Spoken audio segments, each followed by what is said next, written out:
ओम शांति। 6 मई 2022। मीठे प्यारे बाबा के आज के मधुर महावाक्य। आज की मुरली का सार। बाबा समझाते, मीठे बच्चे, तुम ब्राह्मणों को ईश्वर की गोद मिली है, तुम्हें नशा रहना चाहिए। बाप ने इस तन द्वारा हमें अपना बनाया है। प्रश्न, बाप ने कौन सा दिव्य कर्तव्य किया है जिस कारण उनकी इतनी महिमा गाई हुई है?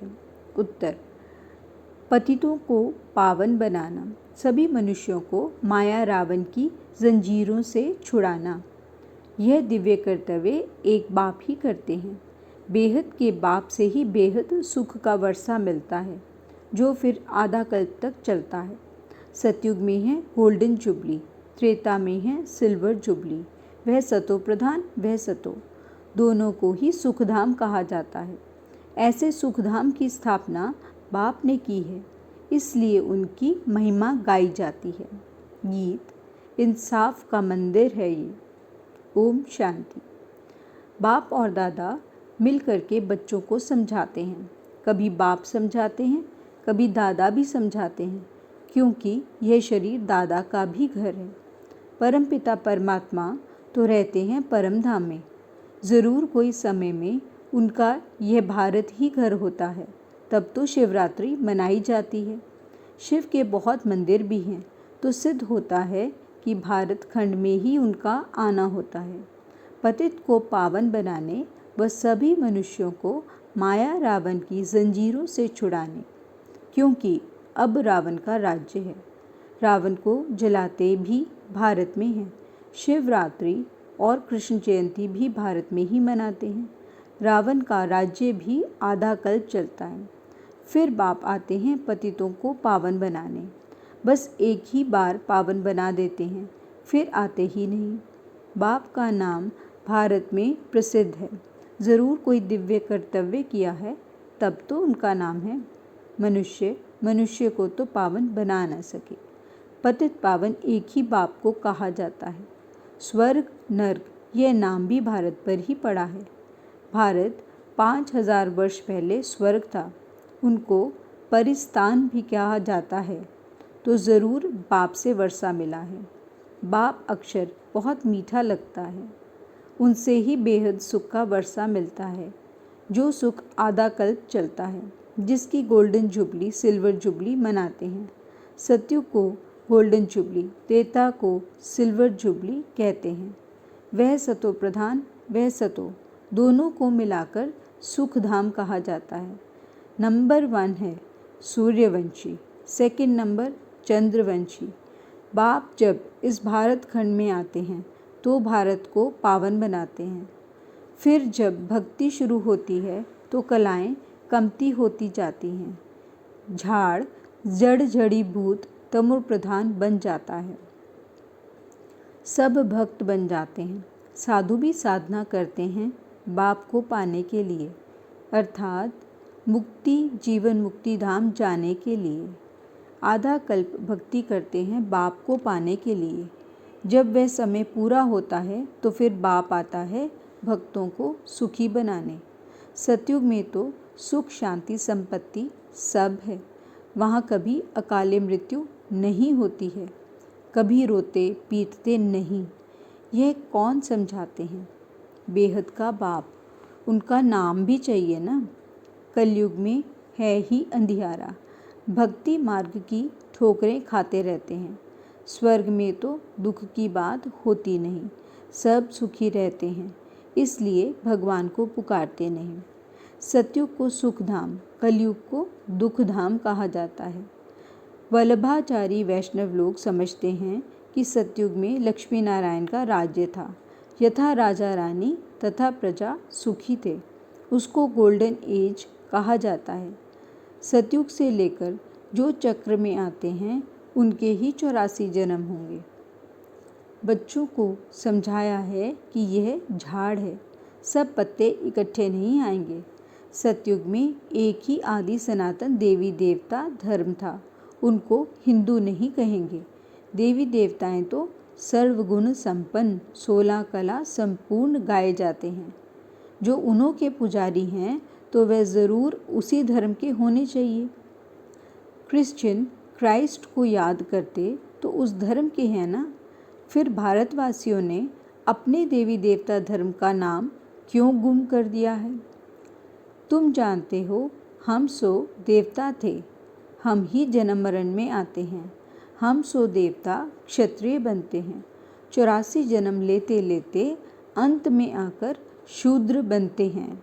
शूद्र से फिर ब्राह्मण बनना पड़े, ब्राह्मण बनते ही हैं ब्रह्मा की औलाद। सभी आत्माएं वास्तव में शिव की औलाद तो हैं ही। वह है बेहद का बाप। उनको परमपिता परमात्मा ओ गॉड फादर अथवा हेवनली गॉड फादर कहा जाता है। वह है स्वर्ग का रचयिता। अब बुद्धि से बच्चों को काम लेना है। जबकि बाप स्वर्ग स्थापन करते हैं तो हम क्यों न नई दुनिया का वारिस बने। अब वह नई दुनिया पुरानी हो गई है, फिर नई दुनिया कैसे बनेगी? गांधी भी गाते थे ना कि नया राम राज्य, नया भारत हो। हम जानते हैं कि अब वह स्थापन हो रहा है। अभी तुम ब्राह्मणों को ईश्वरीय गोद मिली है, बेहद के बाप को अपना बनाया है प्रैक्टिकल में। ऐसे तो सब कहते रहते हैं, ओ गॉड फादर रहम करो, परंतु इस समय बाप ने आकर इस तन द्वारा तुमको अपना बनाया है। वह कलयुगी ब्राह्मण है, कुख की संतान। हम हैं ब्रह्मा मुख वंशावली। प्रजापिता ब्रह्मा ठहरा तब तो इतने बच्चे पैदा करेंगे ना। तो यह है मुख वंशावली, परमपिता परमात्मा ने अडॉप्ट किया है ब्रह्मा मुख द्वारा, तो गोया माता भी हो गई तुम मात पिता। ओ बाबा, आपने हमको ब्रह्मा मुख द्वारा अपना बनाया है। यह भी समझने की बातें हैं। ज्ञान सागर एक ही बाप है। ज्ञान से ही सद्गति अर्थात दिन होता है, अज्ञान से रात होती है। कलयुग तो रात है ना। इनको भक्ति मार्ग कहा जाता है। शास्त्र सब भक्ति मार्ग के हैं। उनसे कोई बाप के पास पहुंचने का रास्ता नहीं मिलता है। बाप आते ही हैं कल्प कल्प। शिवरात्रि मनाते हैं तो ज़रूर वह आते हैं। उनको अपना शरीर नहीं है। ब्रह्मा विष्णु शंकर को भी देवता कहा जाता है।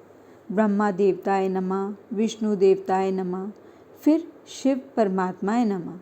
ब्रह्मा है इस साकार सिजरे का बड़ा, अभी प्रैक्टिकल में है। बाप आते ही हैं संगम युग पर। अभी यादव भी हैं, कौरव भी हैं और पांडव तो हैं योग बल वाले शक्ति सेना।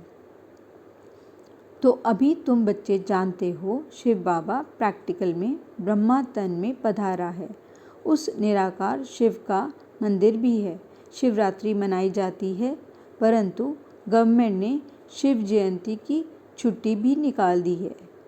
औरों की जयंतियाँ मनाते रहते हैं। धर्म की ताकत तो है नहीं, इसलिए अनराइटियस, अनलॉफुल, इंसॉल्वेंट बन पड़े हैं। No purity, no peace, no prosperity. इस ही भारत में 5000 वर्ष पहले जब गोल्डन जुबली थी तो प्योरिटी, पीस, प्रॉस्पेरिटी थी। कभी अकाल मृत्यु नहीं होता था। भारत जैसा ऊंच संपत्तिवान और कोई हो नहीं सकता। भारत खंड है सबसे ऊंच। उनकी हिस्ट्री भी बनी हुई है। पावन भी यह भारत तो पतित भी यह भारत बनता है। आदि सनातन देवी देवता धर्म वाले ही यह चक्कर लगाकर शूद्र वर्ण में आए, फिर शूद्र वर्ण से अब ब्राह्मण वर्ण में आए हो।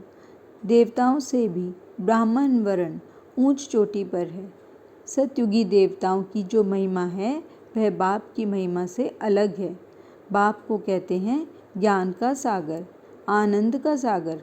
फिर देवताओं को कहेंगे सर्वगुण संपन्न। वहाँ विकार की बात नहीं।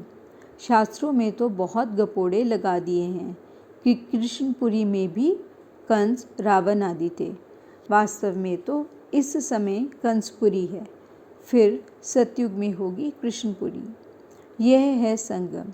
इसलिए ही उन्होंने कंस, जरासंधी, रावण आदि को सत्युगी देवताओं से मिला दिया है। यह है ही आसुरी रावण संप्रदाय। अभी तुम ईश्वरीय संप्रदाय बने हो। ईश्वरीय गोद में आकर पवित्र बन फिर 21 जन्मों के लिए दैवी गोद में जाते हो। 8 जन्म दैवी गोद, फिर 12 जन्म क्षत्रिय गोद। भारत में ही ये गाया हुआ है कि कन्या वह जो 21 कुल का उद्धार करे, सो तुम ही वह कुमारियाँ हो। अभी तुम हो ईश्वरीय कुल के। दादा है शिव बाबा, बाप है ब्रह्मा, तुम हो ब्रह्मा कुमार कुमारियाँ। वर्षा उस बेहद के बाप से मिलता है। देने वाला वह है, वह तो निराकार है। वह राजयोग अब कैसे सिखलावे। नर से नारायण बनाने लिए ज़रूर साकार शरीर चाहिए। तो इस पतित तन में आते हैं जिसने 84 जन्म लिए हैं।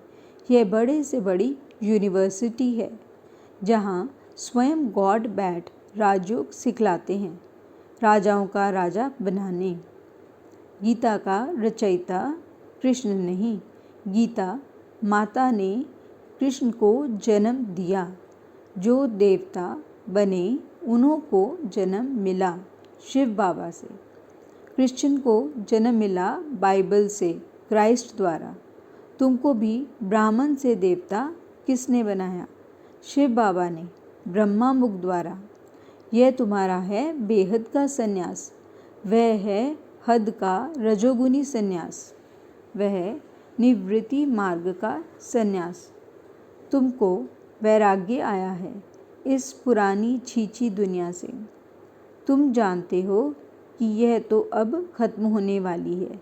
इससे तो क्यों ना हम स्वर्ग के रचयिता बाप को याद करें। बाप कहते हैं, लाडले बच्चे, तुम बहुत जन्मों के बाद आकर मिले हो। तुमने 84 जन्म पूरे लिए हैं। अब तुमको फिर देवता वर्ण में जाना है। इसमें परहेज भी बहुत है, अशुद्ध चीज़ खा न सके। बाप कहते हैं, मैं संगम पर आता ही हूँ मूत पलीती कपड़ों को पावन बनाने। अब मौत सामने खड़ा है। यादव, कौरव और पांडव भी हैं तो ज़रूर पांडवपति भी होगा।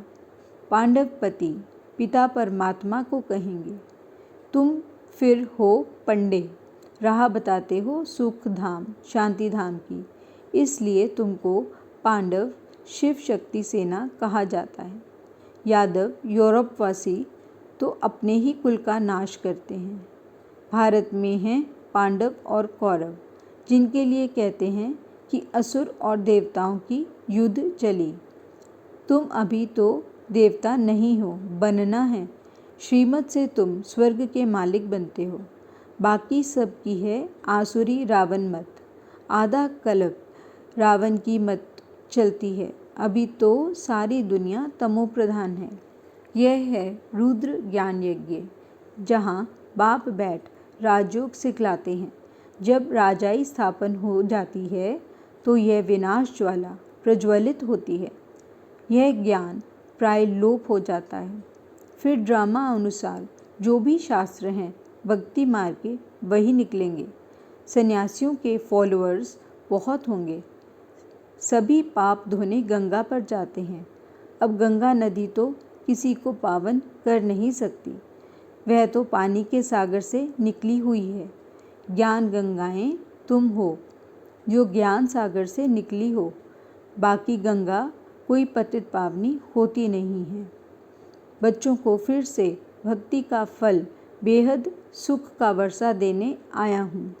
जो बाप से आकर पढ़ेंगे वही स्वर्ग में आएंगे। बाकी सब अपने अपने सेक्शन में चले जाएंगे। इस ड्रामा चक्र को भी समझना है। चक्र को जानने से तुम चक्रवर्ती राजा बनते हो। गवर्नमेंट ने भी चक्र निकाला है। 3 शेर दिखाकर फिर नीचे लिखते हैं सत्यमेव जयते। अब शिव बाबा तुम सब पार्वतियों को आकर अमर कथा सुना रहे हैं, अमरपुरी का मालिक बनाने। इसको ही सत्यनारायण की कथा व अमर कथा कहा जाता है। यह कथा एक ही बार सुनकर तुम स्वर्ग के मालिक बनते हो, बाकी सब हैं दंत कथाएं। अच्छा। मीठे मीठे सिकिलदे बच्चों प्रति माता पिता बाप दादा का याद प्यार और गुड मॉर्निंग। रूहानी बाप की रूहानी बच्चों को नमस्ते। धारणा के लिए मुख्य सार।